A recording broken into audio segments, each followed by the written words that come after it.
the last note of a forgotten song. But the earth does not mourn. It waits. And beneath the silence, life stirs again. Not with a scream, with a whisper. And from that whisper, we meet Rai, a tiny creature, barely the size of a sparrow. But don't let that fool you. He carries within him the code of titans. Feathers cover his fragile frame. His bones are hollow, delicate as twigs. But his eyes are fire. Rai is a descendant of survivors, a lineage carved from those like Kari, the clever, the quick, the quietly unstoppable. His kind, primitive birds, are not kings of the forest.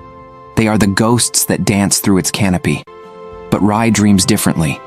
In a world where most creatures hide, he climbs, higher than any before. He is drawn to the sky, not just because it's safe, but because it calls to him, like a memory he's never lived. One morning, while the forest floor floods from a sudden storm, Rai discovers a high ridge, jagged, steep, kissed by wind. No bird has ever made it this far. He stands on the edge, feathers trembling, the wind testing him. Below, mist, danger, death. Above, possibility. And Rai, who has only ever glided, opens his wings. He does not fall. He flies.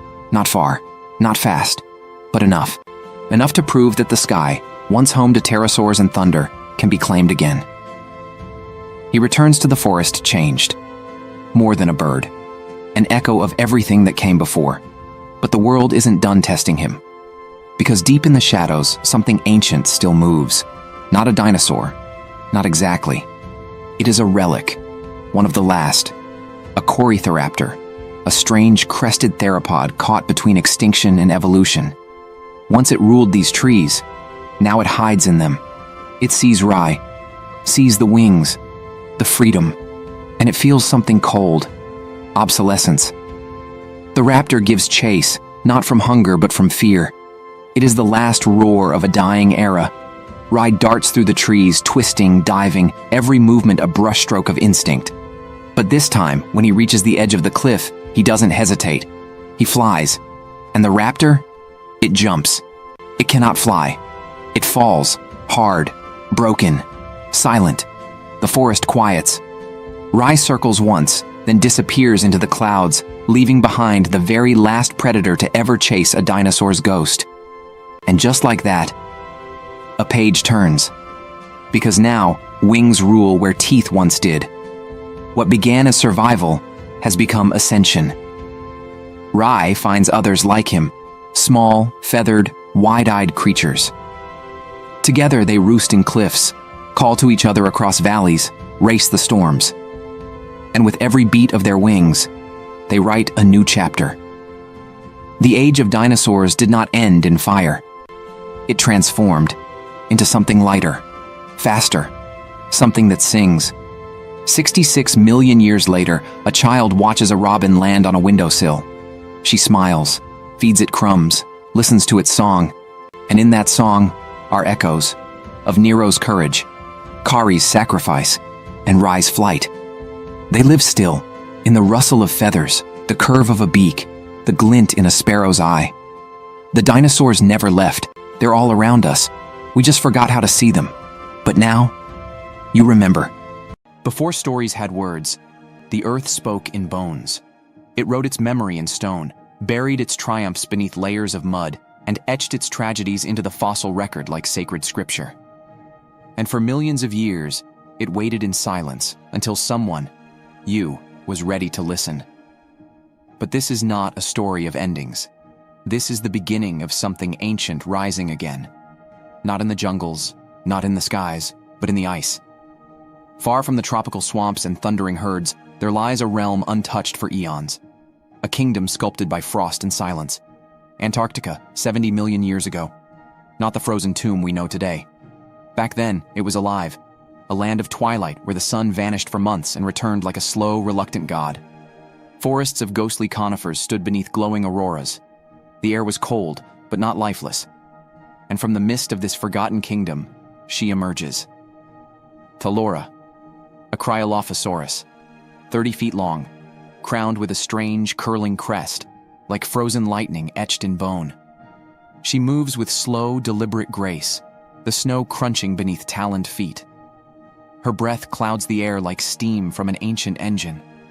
She is not young, not old, just aware. In the darkness of this land, survival isn't about rage or speed. It's about knowing the rhythm of a world that doesn't forgive mistakes. She walks alone, not because she chooses to, but because this far south, everything is alone. But something's changed. The stars are brighter tonight. The wind carries a new scent, warmth, a warning, because the earth is shifting beneath her. Not in a day, not in a year, but in a slow, thunderous sigh across millennia. Continents are breaking apart, currents are changing, and the cold, it's deepening. The end has begun, but it hasn't arrived. And Thalora, she feels it. She doesn't roar. She listens. She watches as the prey grows scarcer, the nights longer, the auroras more violent, tearing through the sky like spirits wailing. And then, one morning she hears it. Not thunder, not wind, a song, not of joy, of grief. Echoing through the trees like a lost dream, she follows it for miles until she finds it. A nest, massive, abandoned, eggshells shattered, bones scattered like memories. It belonged to another giant, an Antarctopelta, an armored herbivore covered in plates like living stone. Peaceful, steady, gone now, not hunted, frozen. The cold has claimed it, and something in Thalora's chest, something long dormant, aches. Because even apex predators fear one thing above all: silence. She stands over the fallen nest for hours, not feeding, not scavenging, just witnessing, because even giants deserve to be remembered. And as the ice wind rises around her, Thalora does something her kind almost never do. She howls, a deep, mournful cry that echoes across glaciers and time. Not to call others, there are none, but to mark this place. A grave, a memory, a monument built of sound. And somewhere, deep within the Earth's core, the planet turns and listens. Thousands of years later, beneath miles of ice, scientists will find something preserved beyond reason. A single claw, a fragment of crest, perfectly fossilized feathers clinging to its base. They'll debate what it meant, how such warmth-blooded creatures thrived in such cold. They'll name her species, catalog her bones, but they won't know her story. You will, because you walked beside her. You saw the light die in the sky, and the last hunter of the Ice Kingdom lift her head and sing to the emptiness. And though the cold swallowed her, her cry still lingers. Not in fossils, not in facts, but in the silence between falling snowflakes, in the wind that sweeps across the poles, in the birds who still tilt their heads at the edge of twilight, as if remembering something older than time. The world forgets, but you remember, because every echo of the ancient world you followed, Nero, Kari, Rai, and now Thalora, they weren't just stories, they were witnesses to what once ruled, to what still survives, to the truth hidden in feathers and fossils alike. Extinction is not the end, it's the beginning of memory. The rains return, not gentle, not cleansing. They fall like punishment, sharp, cold, relentless, turning plains into churning lakes and forests into mazes of mud and mist. The rivers swell beyond their banks, swallowing whole groves, carrying trees, bones, and beasts alike in violent spirals of current. It is a great flood, the kind whispered through the fossil record, hidden in sediment layers like scars in the Earth's skin. And somewhere, caught in the chaos, a nest, abandoned, cracked, one egg remains, not yet broken, not yet born. Lightning splits the sky above it. A branch falls nearby, the waters rise, but fate, in its strange poetry, has decided to protect this one spark. A log floats by, snagging against the edge of the nest, shielding it. And inside that trembling shell, a heartbeat. Tiny, but steady. This is Kari. She doesn't know the world yet, but she's about to change it. She hatches alone, pale, shivering, the size of a squirrel. Her eyes open to a world half-drowned and wholly silent. No warmth, no mother, just mud, cold sky, and instinct. Kari is no titan. She's no apex. She is something smaller, but not weaker. A Troodon, one of the cleverest creatures to ever walk the earth. A mind like fire behind eyes like amber glass. She doesn't have fangs like a tyrant, no armor like an ankylosaur, no sail to show off, but she has curiosity. And in this new, broken world, curiosity is survival. She learns fast how to avoid the sinking ground, how to follow warmth, how to spot insects beneath bark, tiny frogs in puddles, she observes. Watches the giants from the shadows. A pair of dinosaurs pass through, gargantuan carnivores with blade-like teeth and no patience. But Kari doesn't flee. She memorizes them, their paths, their habits, their flaws, because knowledge here is sharper than claws. And then she meets another. Not predator, not prey, another Troodon, a male. They circle each other at first, wary, testing. But something in Kari's stare is different. Not dominance, not submission. Invitation. They bond. Not forever. Nothing in this world is. But long enough. To build a nest together, in a high crevice, safe from floods, lined with feathers, and in it they place their legacy. Eggs. 6, each a world inside a world. But the earth is restless. Again. And it's not water this time. It's ash. Far to the west, a volcano explodes. One so massive the sky dims. The air tastes like stone and smoke. The ground vibrates for days, and with it comes death. Silent, unstoppable. Kari feels it before it arrives. The way the birds vanish, the way the wind shifts. She and her mate make a choice. One stays, one runs. Kari goes. With 3 eggs clutched gently in her forelimbs, she flees across the blackened landscape, through forests made of shadows, over hills cloaked in soot. Every breath is pain. Every step is a gamble. But she doesn't stop. She climbs, higher and higher, toward a ridge above the choking clouds. And there, finally, she burrows. Not in earth, but in memory. She tucks the eggs into a hollow, surrounds them with leaves, covers them with her body. She doesn't eat. She barely breathes. But she watches the sky and waits. The world darkens. For years. Many will die. The cold will kill more than teeth ever did. But not Kari's eggs. Not all of them.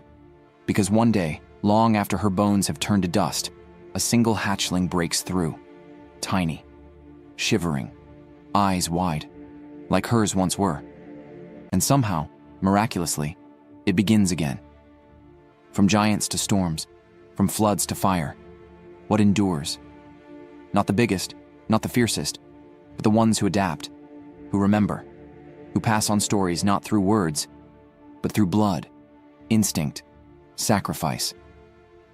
Kari was never the ruler of her world, but her legacy outlived it. Millions of years later, a fossil will be found on a mountaintop, a clutch of eggs, one hatched. Beside it, the bones of a small dinosaur curled protectively around them, and a single ash-preserved feather, still clinging to the edge of stone. Scientists will marvel. They'll call it maternal behavior, unexpected intelligence. But you know better. You were there. You saw the fire. You felt the silence. You heard the heartbeat echoing through time. And you'll never forget the name. Kari. Because the smallest life in the age of giants didn't just survive. She became legend. The storm returns that night, not in the sky, but in the ground. The earth quivers, a tremor, subtle at first. Trees rustle without wind. The water in the marsh ripples against the banks. Nero feels it before he hears it.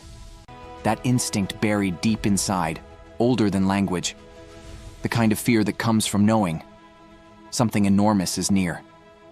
The herd stiffens. Their heads lift in unison, nostrils wide. The matriarch steps forward, eyes scanning the dark. Then, crack. A tree falls in the distance, not broken by weather, broken by something alive, something colossal. And from the jungle shadows comes the sound that once split time itself.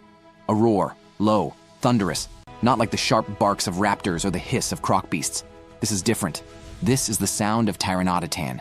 Not the famous T-Rex, no, that terror ruled North America, thousands of miles and millions of years away. Pteranodon was older, meaner. A true leviathan of the southern lands, 30 feet tall. Covered in armor-like scales, jaws built not just to kill, but to crush. It doesn't need stealth, doesn't care about silence. It announces itself, because nothing dares to challenge it, except something does. The Spinosaurus returns. 2 apex predators, one land, one swamp. Neither will share it. Niro crouches beneath ferns, watching what no creature was ever meant to see. The jungle holds its breath. The giants circle each other. One vertical, armored in muscle and teeth. The other long, sinuous, built like a dragon from a drowned world. The first strike is sudden. Spinosaurus lunges, jaws snapping sideways, aiming for the flank. Tyranotitan counters with a shoulder shove, bone and scale slamming like tectonic plates. The sound is deafening. Trees splinter.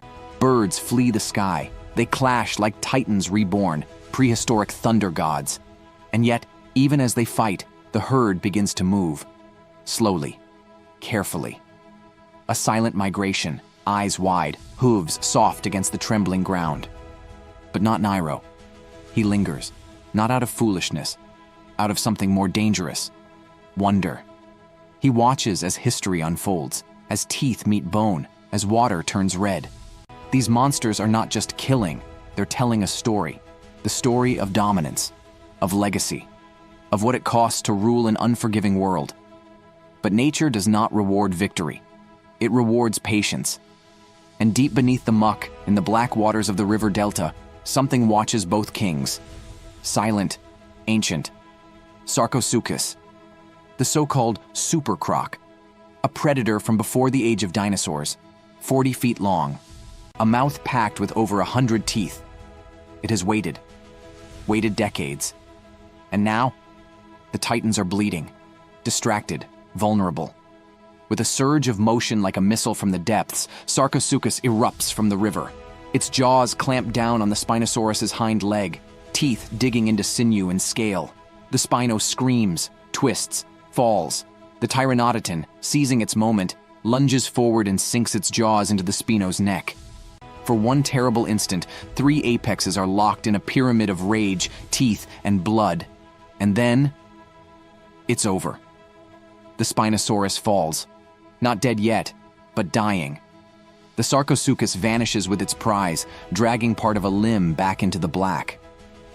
Pteranodon, wounded but upright, roars, declaring itself the victor of a kingdom that will not last. Because nothing lasts, not even giants. And in the reeds, Niro finally turns. He runs, not from fear, but toward life. Because in this world, survival isn't just about teeth or speed. It's about knowing when to flee, when to hide, when to move, and when to remember.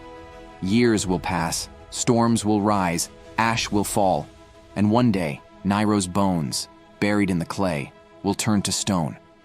Scientists will find him, piece by piece, sail, spine, skull. They'll wonder about the scars, the trauma, the strange location, so close to 3 predator species. And they'll guess at the story, but they'll never know. Not like you know, because you were there, when titans fell, when the swamp trembled, when a lone survivor stepped out of the jaws of extinction and into legend.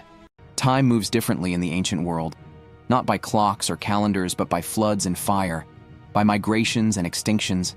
Every sunrise carves its mark into stone.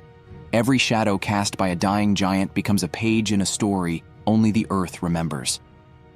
And Niro's story is far from over. It is now the season of smoke. The sky has turned the color of bruised copper. Volcanic winds have swept across the continent. Lightning crackles through ash-laced clouds. What once were swamps are now cracking mudflats. Water is scarce. Tensions rise not just among predators, but among herbivores too. The herd grows restless. The matriarch limps now, an old wound reopened. Without her steady lead, the others bicker, veer off course. And Niro, he feels something new. Responsibility. He is no longer the smallest, no longer the weakest. But is he ready? Because survival is no longer just a matter of hiding, not when the world is changing faster than the creatures inside it. And then comes the night that tests everything. It begins with silence. The frogs stop singing, the wind dies, and from the horizon, a glow. Faint, then brighter, then blinding. The forest is on fire. A wall of flame roars over the trees like a living thing. It doesn't crawl, it hunts. The air itself becomes a weapon, searing lungs, igniting leaves with a breath. Fleeing isn't optional, it's instinct. The herd bolts, but in chaos, something always gets left behind. A calf, just born, too small to run. Its cries pierce through the smoke, and Nero hears it. He stops. The others don't. The matriarch glances back, but keeps going. The fire is too fast, too close. But Nero turns, runs toward the flames. The baby lies curled beneath a fallen log, its sail no bigger than a leaf. Trembling, crying. Nero nudges it gently. It won't move. The fire is nearly on them now. The heat warps the air, melts sap from trees like tears. A burning branch crashes down just feet away. There's no time. Nero crouches beside the calf, pressing close, shielding it with his own body. His sail catches a spark. It burns. He grunts in pain, stomps it out. Then, he does something unthinkable. He grabs the calf's sail in his teeth and pulls, step by step, dragging it away from the fire. Each step is agony. Smoke chokes him. His muscles scream. The earth burns beneath his feet. But he keeps going, because this isn't just instinct anymore. It's choice. He doesn't stop until the fire is behind them, until the trees grow thick and green again, until the air smells like earth, not ash. The calf whimpers. Nero collapses beside it. When the sun rises, he doesn't wake. Not at first, but the calf nuzzles his neck, and slowly, he opens one eye. The matriarch is there. So is the herd, watching. Something has changed. They do not roar or trumpet, but they gather around him, close, protective. And in that moment, Nero realizes he's not a follower anymore. He's a leader. Not because he fought, not because he won, but because he chose courage over comfort, compassion over survival. In the age of monsters, that is rarer than any roar. Years pass. Nero grows larger, stronger. His sail now jagged with scars, a symbol of what he endured. He leads migrations now, guiding the herd through lands where no trail exists, through droughts, through storms, through comet nights and trembling earth. Until, one day, he vanishes. No one sees him fall. No one hears his last breath. His bones settle beneath a riverbed. Centuries grind them to stone. Eras pass. Continents drift. Humans rise. And far in the future, under the lens of a paleontologist's brush, a strange sail-shaped fossil is found, burned at the tip. Near it, smaller bones, a juvenile, preserved beside him. And the scientists wonder, what happened here? They will draw charts, write papers, measure fractures, but they won't understand. Not really, because they weren't there. You were. You walked beside Nero, felt his heartbeat in the firelight, saw the moment a creature became more than survival, saw the spark of something ancient and human take root in a dinosaur's soul. And maybe that's the secret no one ever tells you. The age of dinosaurs didn't end. It evolved. And somewhere, deep inside the human heart, it still roars. Close your eyes. Imagine a world before memory, before cities, before even the whisper of human footsteps on the soil. A world ruled by giants, haunted by shadows, and lit only by the raw fire of creation. Beneath a blood-red sky, 95 million years ago, the land that would one day be North Africa isn't desert, it's a nightmare. A wetland of twisted trees and monstrous rivers, teeming with creatures so bizarre they might as well be from another planet. But tonight, it's silent, unnaturally so. The waters ripple. Something is coming. A slow thunder hums through the ground, and then it rises. Spinosaurus aegyptiacus, nearly 59 feet long, half reptile, half relic of something older, colder, more alien. Its long crocodilian snout cuts through the mist, nostrils flaring. Sail raised high like the spine of a warship. This is not your average dinosaur. This is the monster. But this is not its story. Not tonight. Beneath the reeds, hidden in the roots, a heartbeat. Fast. Fragile. Something watches. Something waits. Our story belongs to him. Nairo, a juvenile Oranosaurus, barely the size of a cow, with a sail on his back like a jagged crown of bone and skin. He's no killer, no predator, just a young herbivore caught in the wrong place at the wrong time. His herd is gone, swept away in a stampede triggered by last night's storm. The air still smells like ozone and panic, and now he's alone.